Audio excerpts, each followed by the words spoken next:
Athens में पौलुस का भाषण। जिस ईश्वर ने विश्व तथा उसमें जो कुछ है वो सब बनाया है और जो स्वर्ग और पृथ्वी का प्रभु है, वो हाथ से बनाए हुए मंदिरों में निवास नहीं करता। वो इसलिए मनुष्यों की पूजा स्वीकार नहीं करता कि उसे किसी वस्तु का अभाव है। वो तो सबों के जीवन, प्राण और सब कुछ प्रदान करता है। उसने एक ही मूल पुरुष से मानव जाति के सब राष्ट्रों की सृष्टि की और उन्हें सारी पृथ्वी पर बसाया। उसने उनके इतिहास के युग और उनके क्षेत्रों के सीमांत निर्धारित किए।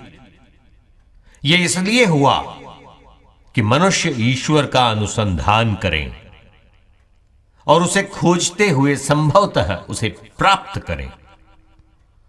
यद्यपि वास्तव में वो हम में से किसी से भी दूर नहीं है, क्योंकि उसी में हमारा जीवन, हमारी गति तथा हमारा अस्तित्व निहित है। जैसा कि आपके कुछ कवियों ने कहा है, हम भी उसके वंशज हैं। यदि हम ईश्वर के वंशज हैं तो हमें यह नहीं समझना चाहिए कि परमात्मा सोने, चांदी या पत्थर की मूर्ति से सादृश्य रखता है, जो मनुष्य की कला तथा कल्पना की उपज है।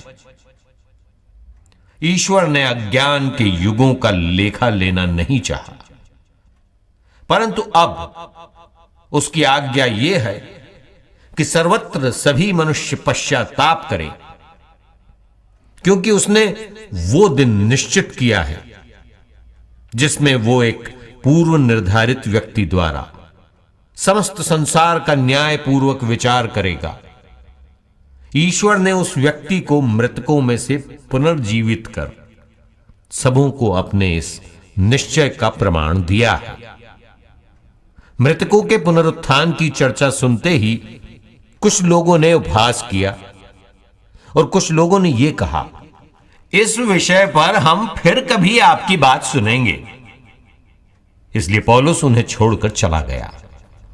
फिर भी कई व्यक्ति उसके साथ हो लिए और विश्वासी बन गए, जैसे परिषद का सदस्य दियोनेसियुस, दामरिस नामक महिला और अन्य लोग भी।